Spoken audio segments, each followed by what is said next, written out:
ஓம் சாந்தி. 24/8/23. Happy சத்குருவார். இன்றைய முரளியிலிருந்து கேள்வி பதில்கள். முதல் கேள்வி, தந்தை யாராக இருக்கிறார்? பதில்,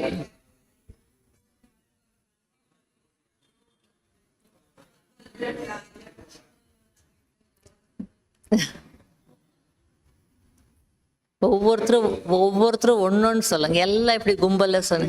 வக்கீல் பாபா வக்கீலா, பொற்கொல்லன், செய்பவர் செய்விப்பவர், வண்ணன், இரக்க மனமுடையவர், தோட்டக்காரர், லிபரேட்டர், பதித பாவனர். இப்படி சொன்னா நல்ல. கிரியேட்டர், டைரக்டர், ஆக்டர், முக்கியமான ஆக்டர். படகோட்டி. பதில், படகோட்டி, தோட்டக்காரர், பதித பாவனர், இரக்க மனமுடையவர், துக்கத்திலிருந்து விடுவிக்கக்கூடியவர், முக்தி ஜீவன் கைடு சொல்லவே இல்லை பாருங்க. முக்தி ஜீவன் முக்தியின் வழிகாட்டி, டோபி, மிக பெரிய பொற்கொல்லன் மற்றும் வக்கீலாகவும் இருக்கிறார். எப்படி வேணாலும் நினைங்க, எந்த ரூபத்தில் வேணாலும். அவ்வளோ ரூபங்கள் பாவம். யாருக்கு என்ன வேணுமோ நினைங்க. ரெண்டாவது கேள்வி, கடைசியில் எந்த நிலை இருக்க வேண்டும்? ஆடாதாசியர். மகாவீரர்களாகிய உங்களுக்கு எவ்வளவுதான் மாயாவின் புயல்கள் வந்தாலும் ஆடிவிடக்கூடாது. அந்த நிலை இப்போது இருக்காது, கடைசியில் அது போன்ற நிலை இருக்கும். எவ்வளவுதான் விகார எண்ணங்களின் புயல் வந்தாலும் ஆடாத நிலையில் இருக்க வேண்டும்.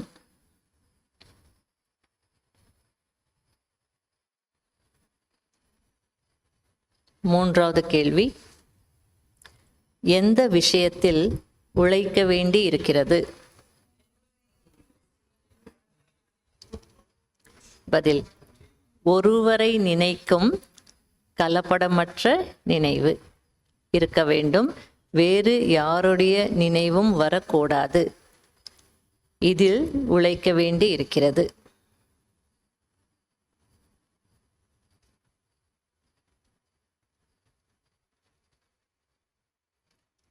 நாலாவது, யார் பரந்த மனமுடையவர்கள்? வாங்க.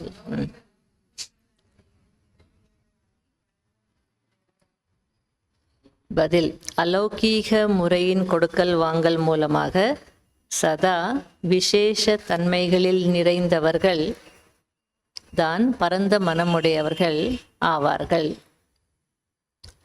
அஞ்சாவது, விசேஷ தன்மைகளை பயன்படுத்தும் போது என்ன அனுபவம் ஏற்படும்?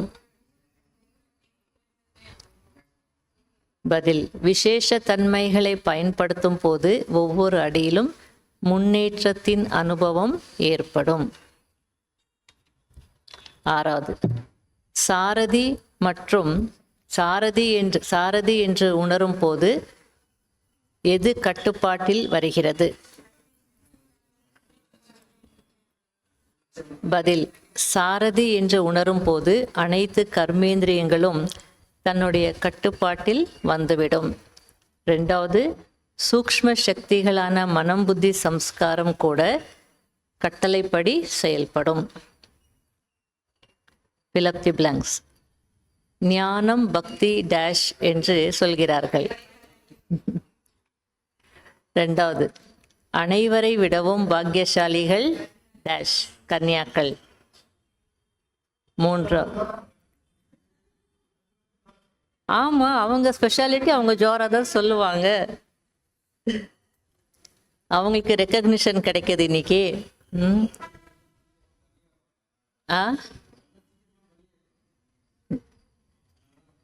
பாக்கியசாலிங்க. அதனால்தான் அந்த காலத்தில் சைல்டு மேரேஜ் பண்ணுவாங்க. சைல்டு மேரேஜ், குழந்தைகளை கல்யாணம் பண்ணிடுவாங்க. ஆனால் விவரம் தெரியாத வயசுலேயே 6 வயசு 8 வயசுல கல்யாணம் பண்ணிடுவாங்க இல்லையா. கொண்டு போய் அந்த வீட்டிலே விட்டுடுவாங்க. அந்த சூழ்நிலையில் வளரக்கூடிய குழந்தைக்கு அந்த வீட்டினுடைய பழக்கங்கள் இயல்பாக வந்துடும். அதுக்கு தெரியாது. விளையாட்டுத்தனமாக என்ன பண்ணும், விளையாடிட்டு அந்த வீட்டிலே வளர்ந்து அந்த வீட்டிலே சாப்பிட்டு கற்றுக்கிட்டு அங்கேயே கற்றுக்கும். அப்போ அந்த வீட்டு விஷயங்கள் பழக்க வழக்கங்கள்ல இயல்பாக வரும். அதுக்காக தான் அந்த காலத்தில் சைல்டு மேரேஜ் பண்ணாங்க. இப்போ 27 வயசு 30 வயசுக்கு கல்யாணம் பண்ணி கொடுக்குறாங்க. போனோடனே ஒன்றும் அப்படியே ஸ்டிஃபாக பிடிவாதமாக இருப்பாங்க. கொஞ்சம் கூட இப்படி அப்படியே அவங்களால பண்ண முடியாது. அப்படி ஏதாவது ஆயிடுச்சுன்னா உடஞ்சே போயிடுவாங்க இல்லையா.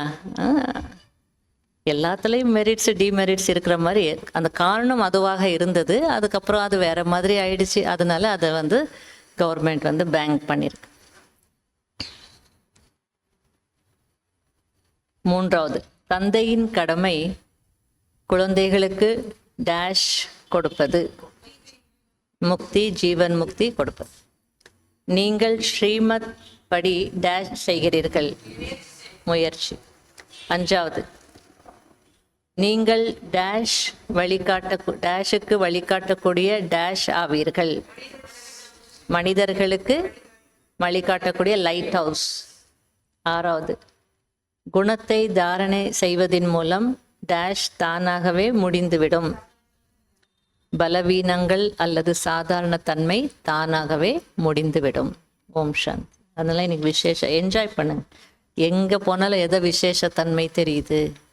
ஈஸ்வரிய பிறப்பு இல்லையா. டோபியா நினைங்க, பொற்கொள்ளனா நினைங்க, சம்பந்தம் தானே. அதனால அந்த மாதிரி டோபின்னா என்ன செய்வோம், அந்த காலத்தில் டோபி வருவார், இப்போ எல்லாம் கிடையாது.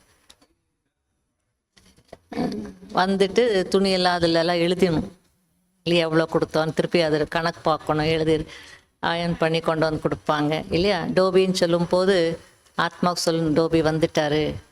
எல்லா அழுக்கு துணி என்ன பண்ணணும், கொடுக்கணும். ஆத்மாவில் என்ன அழுக்கு இருக்குது, இன்றைக்கி எதை கொடுக்கலாம் அப்படின்னு சொல்லி ஏதாவது ஒன்று கொடுக்கணும். பொற்கொல்லன் சூக்ஷ்மத்தில் இருக்கக்கூடிய கலந்து போயிருக்கு இல்லையா. அதை யோகா அக்னியில் உருக்கணும் இல்லை, புடம் போடணும். அப்படி ஏதாவது ஒரு சம்பந்தத்தில் உட்கார்ந்துட்டு ஏதாவது ஒன்று சிந்தனை, ஞான சிந்தனை செய்துகிட்டே இருக்கணும். இது ஈஸ்வரிய பிறப்பு, பாக்யசாலி. எவ்வளோ விஷயங்கள் பாபா கொடுக்குறாரு. புத்திக்கு எவ்வளோ நல்ல உணவு கொடுக்குறாரு. ஸ்ரீநாத் ஜெகநாத் பற்றி சொல்கிறாரு, மகாவீருன்னு சொல்கிறாரு. எதை வேணாலும் நம்ம என்ன பண்ணலாம், சிந்திக்கலாம்.